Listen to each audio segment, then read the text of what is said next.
কাছারিবাড়িকে তারা হামলার উদ্দেশ্যে আসেন। তারা মূলত এসেছেন যারা বা যে ব্যক্তি তাকে লাঞ্ছিত করেছে তাকে লাঞ্ছিত করার জন্য মূলত আমরা ভিডিও ফুটেজে দেখেছি এসেছে, এবং ওই ঘটনা ঘটে তারা আবার চলে গেছেন। কিন্তু একটু আগাই ভাই।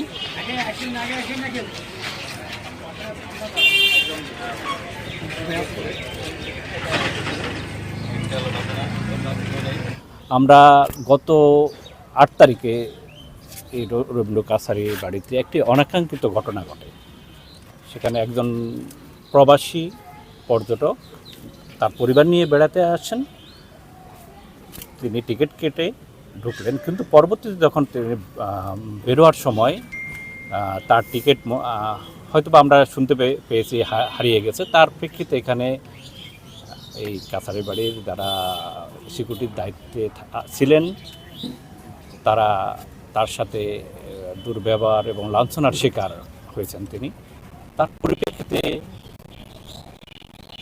10 তারিখ উত্তর কিছু উচ্ছৃঙ্খল জনগণ এখানে এসে অডিটোরিয়ামের কিছু ক্ষতি করেন, এবং এটা আপনারা এখানে সাংবাদিকবৃন্দ আছেন। অডিটোরিয়ামটা আমাদের যে কাছারি বাড়ি তার থেকে একটু দূরে। আমরা যতটুকু দেখে মনে হচ্ছে এখানে আমাদের কাছারি বাড়িকে তারা হামলার উদ্দেশ্যে আসেন। তারা মূলত এসেছেন যারা বা যে ব্যক্তি তাকে লাঞ্ছিত করেছে তাকে ধরার জন্য বা তাকে লাঞ্ছিত করার জন্য মূলত আমরা ভিডিও ফুটেজে দেখেছি এসেছে, এবং ওই ঘটনা ঘটে তারা আবার চলে গেছেন। কিন্তু এখানে আপনারা সবাই দেখেন আমাদের মূল যেই গর্বের প্রতিষ্ঠান কাছারি বাড়ি যে আমাদের, সেখানে কোনো কিছুই হয় না, সেটা অক্ষত আছে। এবং আমাদের রাজনৈতিক নেতৃবৃন্দ যারা আছেন, আমরা কালকেও বসেছি 2 বার। আমাদের অতিরিক্ত জেলা ম্যাজিস্ট্রেট বসেছেন, পরে আমি আবার বসেছি তাদের সাথে। তারা ফুললি আমাদেরকে ধরনের ভবিষ্যতে ঘটনা ঘটবে না।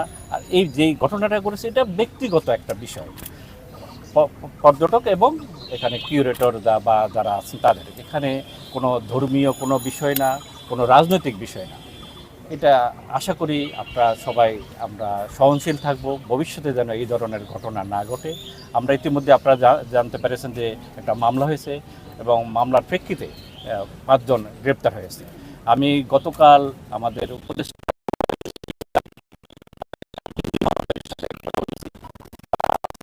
আশ্বস্ত করেছেন এখানে ফার্দার আর এই ধরনের ঘটনা ঘটবে না। যাদের বিরুদ্ধে অভিযোগ প্রমাণিত হবে, আমরা ইতিমধ্যে জেলা প্রশাসনের থেকে 3 সদস্য বিশিষ্টের একটি তদন্ত কমিটি গঠন করেছি, আবার মিনিস্ট্রিও একটি তদন্ত কমিটি গঠন করছে। আপনারা রিপোর্ট পাওয়ার পরপরই প্রয়োজনীয় ব্যবস্থা নেব। আপনারা আশ্বস্ত থাকতে পারেন। আমাদের উপদেষ্টা মহোদয় আপনাদের কাছে, বিশেষ করে বিএনপি এবং জামাতের নেতৃবৃন্দের কাছে ধন্যবাদ দিয়েছেন। তারা যেহেতু যথাসময়ে এই বিষয়টিকে অ্যাড্রেস করে তারা এখানে এসেছেন এবং এটাকে শান্ত করার চেষ্টা করেছেন। এবং আমাদের উপজেলা সহকারী কমিশনার ভূমি তাৎক্ষণিক খবর পাওয়ার সাথে সাথে তাকে আমরা পাঠিয়েছি, এবং সে এসে পরিস্থিতি নিয়ন্ত্রণে এনেছেন। এবং আমাদের পুলিশ সুপার মহোদয়কে আমি ধন্যবাদ জানাচ্ছি, তিনিও যথাযথ সময়ে রেসপন্স করাতে আমরা এখানে তেমন কোনো ঘটনা ঘটেনি, যেটা সেটা একটা বিচ্ছিন্ন ঘটনা। তো আপনাদের সকলকে ধন্যবাদ। আমরা আজকের থেকেই এই রবীন্দ্র কাছারি বাড়িটি সকলের জন্য মুক্ত করে দেওয়া হলো, এবং আপনারা নির্ভয়ে নিঃসংকোচে আপনারা আবার সেই রবীন্দ্র কাছারি বাড়িতে ভিজিট করতে পারবেন, এবং আপনাদের স্বাগত জানাচ্ছি পুনরায় ভিজিট করার জন্য। প্রশ্ন করতে চাচ্ছি স্যার, আপনি উল্লেখ করলেন যে তারা আসলে কাছারি বাড়িতে মানে অ্যাটাক করতে আসেনি, জাস্ট যাদের উপরে ক্ষোভ ছিল তাদের কাছে এসেছিল। তো এই যে মামলা চলমান রয়েছে, এই মামলা কি আপোস করার মতো সম্ভাবনা আছে কি না? আর আরেকটা বিষয় হলো, কাছারি বাড়ির যারা কর্মচারীরা রয়েছে দীর্ঘদিন যাবত তাদের বিরুদ্ধে অভিযোগ রয়েছে তারা দর্শনার্থীদের সাথে এমনকি আমাদের সাংবাদিকদের সাথেও দুর্ব্যবহার করে থাকেন। আর আরেকটা বিষয় হলো, এখানে একটা সিন্ডিকেট রয়েছে ছিনতাই চক্রের। যারা কপতিরা আসে তাদেরকে ভিডিও করে বা বিভিন্নভাবে ব্ল্যাকমেলিং করে ছিনতাই বা চাঁদাবাজি করে থাকে। এই তিনটা বিষয় নিয়ে একটা করে প্রথম হলো মামলা, এটা মামলার গতিতে চলমান থাকবে। এছাড়া আমাদের তদন্ততে যদি প্রমাণিত হয় আমরা তাদের বিরুদ্ধে প্রয়োজনীয় ব্যবস্থা গ্রহণ করব এবং আপনারা অচিরেই দেখতে পাবেন সেই বিষয়টি। স্যার আমি একটু আরেকটা বিষয় বলছিলেন আপনি যে যারা সিন্ডিকেটের বিরুদ্ধে আমরা ব্যবস্থা গ্রহণ করব।